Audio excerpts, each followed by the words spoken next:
প্রচুর মানুষ যারা কথা দেখেন, তারা সে ভিড় করে কথা শুটিং দেখছিল। তারাও তো গল্প জানতো না, তাদের কাছে ওটা খুব শকিং একটা মুহূর্ত তৈরি হয় যখন জানতো যে কথা মরে গেল।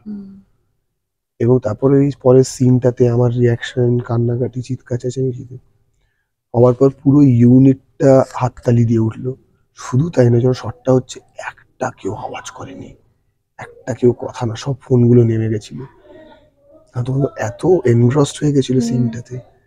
এবং সিনের পর সবাই হাততালি বাজাচ্ছে, এবং হাততালি বাজাচ্ছে আমি দেখছি অভিনেতাদের চোখে জল, টেকনিশিয়ানদের চোখ ভিজে, সবাই খুব আবেগপ্রবণ হয়ে ডিরেক্টর মনিটরের সামনে বসে রয়েছে, চোখ দিয়ে জল পড়ছে। সেটা যখন টেলিকাস্টও হলো, প্রচুর ফ্যানেরা বলছে যে এত কষ্ট হয়েছে, এত কেঁদেছি আমরা। আর আমাদের তো একটু বাচ্চা ফ্যান, মানে ইয়াং বয়সী ছেলেমেয়েরা ফ্যান, তারা বিশেষ করে খুব আবেগপ্রবণ, প্রেমের গল্প তারা দেখতে পাবে।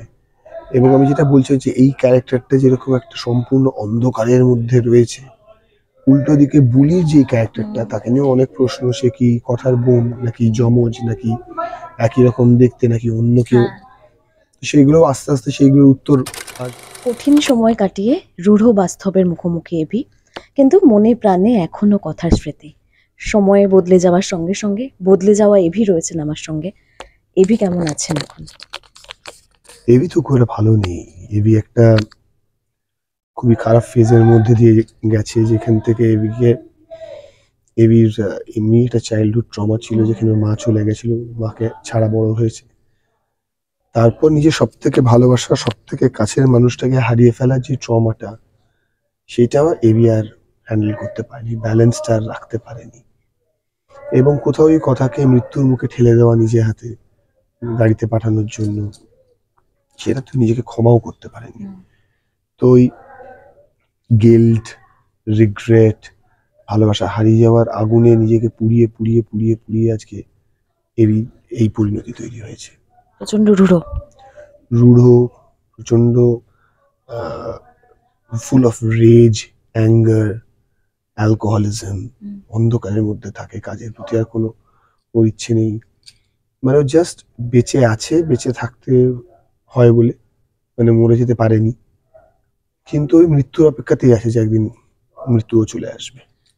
ঠিক কাটিয়ে না উঠলেও কোনোভাবে কাটিয়ে, পরিস্থিতি কাটিয়ে বেরিয়ে আসা। তো সাহেবদা, তোমাকে জিজ্ঞেস করছি, খারাপ সময় যখন আসে কিভাবে কাটিয়ে বেরিয়ে আসো, বা সেই সময়টাকে কিভাবে চ্যালেঞ্জের সাথে নাও? খারাপ সময় কাটিয়ে বেরিয়ে আসা যায় না। যদি খারাপ সময় এসে গেছে, তাহলে আর কাটানোর জায়গা নেই। কাটানোর জায়গা অনেক আগে থাকে, যাতে খারাপ সময় না আসে। কিন্তু যদি খারাপ সময় চলে আসে, তখন তোমাকে ওটাকে অতিক্রান্ত করতেই হবে, সেটার মধ্যে দিয়েই তোমায় পেরোতে হবে। সেই যখন তুমি ওই সময়টার মধ্যে যখন ঢুকবে, তুমি একটা অন্য মানুষ থাকবে। যখন ওই নদীটা পেরিয়ে তুমি অন্য পারে উঠবে, তখন তুমি একটা অন্য মানুষ হয়ে যাবে। তো সেই সময়টা কাটিয়ে আসতে হয় সকলকে, আমাদের সকলের জীবনে, তোমার জীবনে, আমার জীবনে, সকলের জীবনেই কম বেশি খারাপ সময় এসছে, দুঃখের সময় এসছে, মনে হয়েছে যে আর কোনো পথ নেই। কিন্তু সেই সময় আমার মনে হয় দু ধরনের, মানে একটা জিনিস ডিসাইডিং ফ্যাক্টর হয়ে যায়, যে সেই মানুষটা আবার একটা নতুন লিপ শুরু করবে, নাকি অন্ধকারে তলিয়ে যাবে। এটা একমাত্র নির্ধারণ করে তার আশেপাশে যারা রয়েছে, তার পরিবার, তার বন্ধু বান্ধব। একটা দুটো ভালো বন্ধু যদি থেকে যায়, যদি ভাই বোন থেকে যায়, পরিবারের লোক যদি টেনে নিয়ে আসতে পারে, তারাই একমাত্র হাত ধরে তাকে সেই অন্ধকার থেকে বার করতে পারে। হয় না, ওই খারাপ সময়ে যে মানুষগুলো একটু হলেও হাত বাড়ায়, সারা জীবন বোধহয় তারা থেকে যায় না? একদমই তাই, একদমই তাই। এবং বেশিরভাগ ক্ষেত্রে তুমি দেখবে সেটা ওই নয়তো আর খুব কাছের পরিবারেরই কেউ, আর নাহলে খুব ওই দুই একটা বন্ধু বান্ধব, যারা ওই হাতটা বাড়ানোর চেষ্টা করে। আচ্ছা, এই নতুন এভিকে তোমার কেমন লাগছে? তৈরি করছি, অল্প অল্প করে তৈরি করছি। দেখো, আগে যে কোনো চরিত্র হয়ে ওঠার আগে সেই চরিত্রের মনটা হয়ে উঠতে হয়, যাপন করতে হয়। হ্যাঁ, যে সেই মানুষটার মনটা। ওই জন্য আমি, আমাদের এখানে তো খুব হই হই করে শুটিং করা হয়, তো আমি নিজেকে একটু ওই জন্য একটু আলুফো রাখছি, যে এই ক্যারেক্টারটাকে তৈরি করার জন্য মানে ছেলে খেলা করলে হবে না, ইয়ার্কি মারলে হবে না। কারণ ওই সিনগুলো করতে পরে আমাদের আগে যখন এভি কথা সিন হতো, ওই সিন মানে এত হই হই করছি, তারপর থেকে একটা হই হই করার সিন চলে যাওয়াটা সহজ ছিল। কিন্তু এখন the whole environment is very dark, very challenging একটা আমাদের জায়গা। সাথেও খুব কম কথা বলছেন সাহেবদা। কি কি পরিবর্তন আনতে হয়েছে? প্রথমত লুক, লুক লুকের তো তো একটা আছেই, আছে। লুক তো আছে, আমি বললাম যেটা যে আগে দেবীর যেন কোনো ট্রিট এই হুম। ক্যারেক্টারটার মধ্যে না থাকে। ও যেরকম প্রেম প্রপার ছিল, একদম সুন্দর, প্রপার হেয়ার কাট, সাইড থেকে ছোট করে চুল কাটা, দাড়ি প্রপারলি ট্রিম করা। এই ক্যারেক্টারটা সম্পূর্ণ উল্টো, মানে নিজের প্রতি যে যত্ন সেইটা এই চরিত্রটার মধ্যে আর নেই। এভির আর নিজের প্রতি কোনো যত্ন নেই, না। যার ফলে নিজের প্রতি যত্ন নেই বলে ওর কাজের প্রতিও কোনো যত্ন নেই, বাড়ির কারোর প্রতিও কোনো যত্ন নেই, জীবনের প্রতি কোনো যত্ন নেই ওর আর। ইম্পালসিভ হয়ে যাচ্ছে। ইম্পালসিভের থেকেও বেশি হচ্ছে ওর মধ্যে একটা চাপা একটা রাগ রয়েছে, সারাক্ষণ রেগে আছে। Is angry, his angry with himself, not with anybody else, is angry with himself. এবং সেইটাই ওর অ্যালকোহলিজমের মধ্যে দিয়ে বেরোচ্ছে, কখনো কখনো ড্রিঙ্ক করতে করতে পাস আউট করে যাচ্ছে, তারপরে আবার উঠছে, উঠে আবার ড্রিঙ্ক করছে, কেউ কিছু একটা বললে পরে দুমদাম হাত পা চালিয়ে দিচ্ছে। তো এই জিনিসগুলো ওর মধ্যে ডেভেলপ করেছে। চ্যালেঞ্জের। চ্যালেঞ্জিং তো বটেই, যে কোনো অ্যাক্টরের কাছেই এরকম, আর বিশেষ করে যেখানে আগের চরিত্রটা এতটা ভালোবাসা পেয়েছে, সেখানে কিন্তু এই চরিত্রটা নিয়ে তাড়াহুড়ো করলে পরে কিন্তু সেই জায়গায় আর পৌঁছাতে পারবো না। তো I am taking it easy, taking it slow.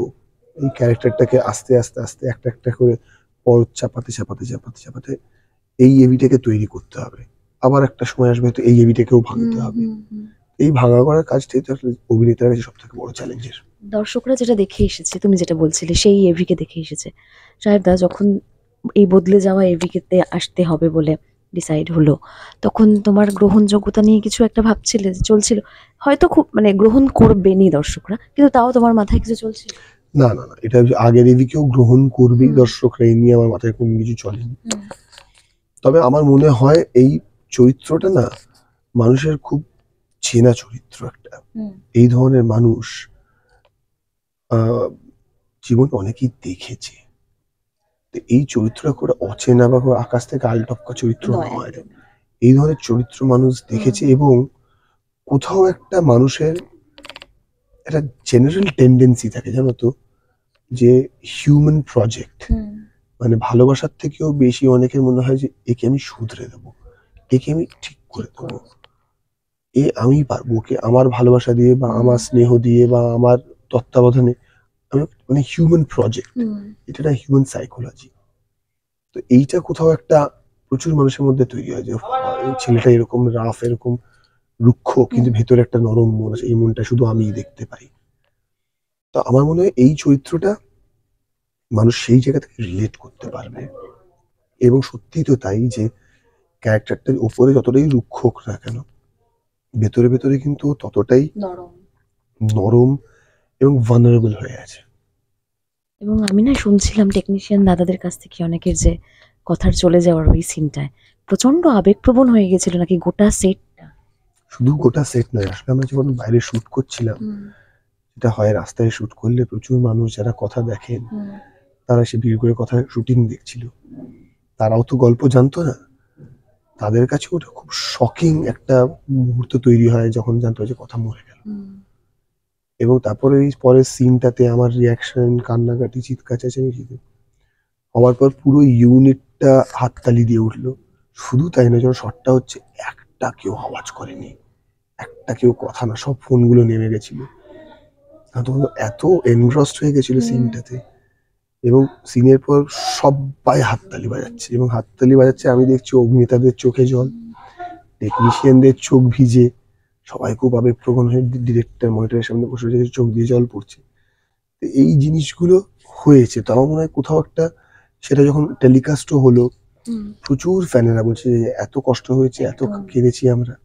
আর আমাদের তো একটু বাচ্চা ফ্যান, মানে ইয়াং বয়সী ছেলেমেয়েরা ফ্যান, তারা বিশেষ করে খুব আবেগপ্রবণ হয়ে পড়েছিল। তোমারটা জানি, হ্যাঁ, তোমারটা জানি সেদিনের শটের পর।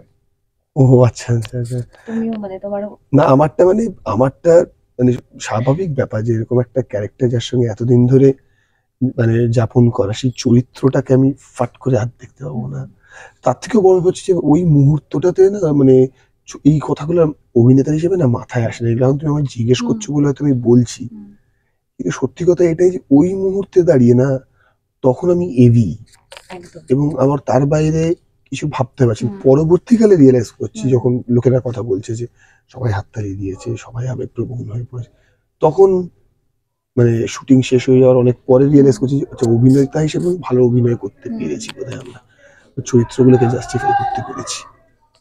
দর্শকদের রিয়াকশন কি পাচ্ছ, মানে এই খুবই পজিটিভ ফিডব্যাক, খুবই পজিটিভ, যেখানে নতুন প্রোমো দেখে অনেকেই এক্সাইটেড, অনেকে আবার খুব কষ্টও পেয়েছে যে পুরনো কথাইবিকে তারা দেখতে পাবে না, তবে একটা নতুন প্রেমের গল্প তারা দেখতে পাবে। এবং আমি যেটা বলছি যে এই ক্যারেক্টারটা যেরকম একটা সম্পূর্ণ অন্ধকারের মধ্যে রয়েছে, উল্টো দিকে বুলির যে ক্যারেক্টারটা, তাকে নিয়ে অনেক প্রশ্ন, সে কি কথার বোন নাকি যমজ নাকি একই রকম দেখতে নাকি অন্য কেউ, সেইগুলো আস্তে আস্তে সেইগুলোর উত্তর আসবে। এবং সব থেকে বড় কথা এটা হচ্ছে যে ওর ক্যারেক্টারটা প্রচন্ড প্রাণবন্ত, দিনের আলোর মতো ঝকঝকে। তো ওই আলোর absence of light is darkness, which is my character.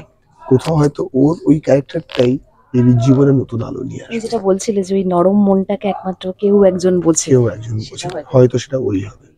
বেশ। আচ্ছা, সুস্মিতার অ্যাকসেন্ট তো একদম পুরো বদলেছে এই চরিত্রের জন্য, তোমাকে হেল্প করতে হচ্ছে? না, এখন ও নিজেই করছে। যেরকম হয় পাখিদের ছানাদেরকে প্রথম প্রথম উড়তে শেখায়, তারপর তারা নিজেরাই ওড়ে, তারা নিজেরাই ওড়ে। বেশ, দর্শকদের কি বলবে? দর্শকদের এটাই বলবো যে একটা নতুন প্রেমের গল্প, মানে নতুন স্বাদের প্রেমের গল্প আপনারা দেখবেন, এবং আপ্রাণ চেষ্টা করবো এই চরিত্রটাই যতটা প্রাণ দেওয়ার, যতটা প্রাণবন্ত করার, যতটা রিয়েলিস্টিক করার, সেটা চেষ্টা আমরা করব। এবং বাকিটা আপনাদের হাতে। ভালো লাগলে আমাদের খুব ভালো লাগবে, ভালো না লাগলে আবার অন্যরকম ভাবে চেষ্টা করতে হবে। Thank you.